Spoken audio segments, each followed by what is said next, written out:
सबके साथ भेदभाव हुआ, हमारे साथ भेदभाव हुआ, जो भी चीज़ें हुई सबके सामने है। मीडिया से कोई भी बात छुपी नहीं हुई है। आप लोग नमस्कार, मैं बालकृष्ण और आप देख रहे हैं न्यूज फॉर हेडलाइंस। बिहार विधानमंडल का बजट सत्र शुरू हो गया है और आज 12 फरवरी है। विश्वास मत नीतीश कुमार को हासिल करना था, उन्होंने कर लिया। सबसे बड़ी बात यह है कि जो दावे किए जा रहे थे आरजेडी की तरफ से, सबसे पहला स्टेटमेंट था जब नीतीश कुमार ने आरजेडी का साथ छोड़ा था और बीजेपी के साथ वो चले गए थे। सबसे पहला जो स्टेटमेंट उनका था तेजस्वी यादव का, उन्होंने कहा कि खेला अभी होना बाकी है। लेकिन हकीकत यह है कि आज खेला उन्हीं के साथ हो गया और उनके दल के जो 3 विधायक थे वो पाला बदलकर नीतीश कुमार के खेमे में जा बैठे। जिस समय अविश्वास प्रस्ताव लाया गया था बिहार विधानसभा अध्यक्ष के खिलाफ, उसी समय अचानक से जो उनके आरजेडी खेमे में बैठे हुए थे प्रहलाद यादव, वो उधर से उठ के चले आए और उन्हें ललित यादव मनाने की कोशिश करने लगे। उसके बाद भाई वीरेंद्र भी उन्हें मनाने की कोशिश की, लेकिन वो सबको दरकिनार कर सीधे वो आ गए बीजेपी और जेडीयू के इधर सदस्य बैठे हुए थे, उधर आके बैठ गए। उसके बाद कुछ ही देर बाद विजय सिन्हा जो हैं वो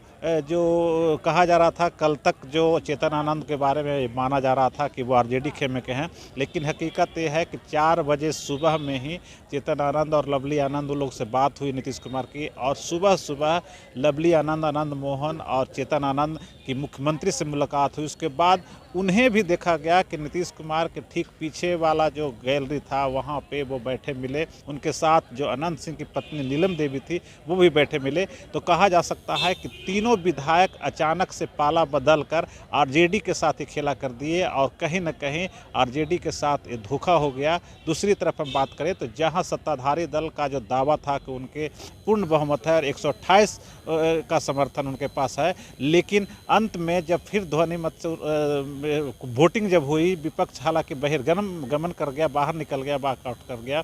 उसके बाद जब काउंटिंग की गई उस समय अगर विधानसभा के उपाध्यक्ष महेश्वर हजारी को अगर जोड़ दिया जाए तो कुल मिलाकर 130 का जो आंकड़ा है वो सरकार ने पा लिया है। इस तरह से आप कह सकते हैं कि नीतीश कुमार ने 122 के मुकाबले 122 के जगह पर 130 और दूसरी तरफ 0, पूरा विपक्ष के वॉकआउट करने के बाद पूरा विपक्ष 0 पे आउट हो गया और नीतीश कुमार को 130 लोगों का समर्थन हासिल हो गया।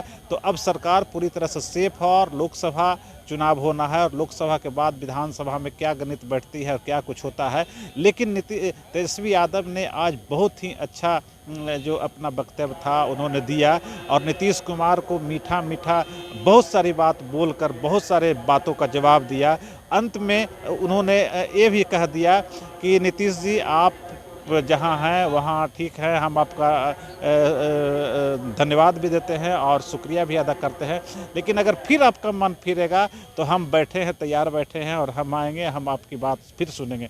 तो कुल मिलाकर कहा जा सकता है कि नीतीश कुमार ने जिस तरीके से खेला होने का जो उम्मीद आरजेडी ने लगाया था, हकीकत यह है कि आरजेडी के साथ ही खेला हो गया और नीतीश कुमार का जो सरकार जो है वो पूरी तरह से बहुमत के साथ 130 0 के मुकाबले 130 से आज विश्वास मत हासिल कर लिया है और अब बिहार विधानसभा के नए अध्यक्ष का चुनाव होना है और पूरा बजट सत्र जो है वो चलेगा। लेकिन देखने वाली बात होगी कि क्या बजट सत्र को विपक्ष चलने देती है या नहीं, एक कल से पता चलेगा। आज की कार्रवाई खत्म हो गई और बिहार विधानसभा का बजट सत्र जो अगले 1 मार्च तक चलना है वो देखने वाली बात होगी कि कैसे विपक्ष का पक्ष रहता है और सत्ता पक्ष उन्हें कैसे झेलती है।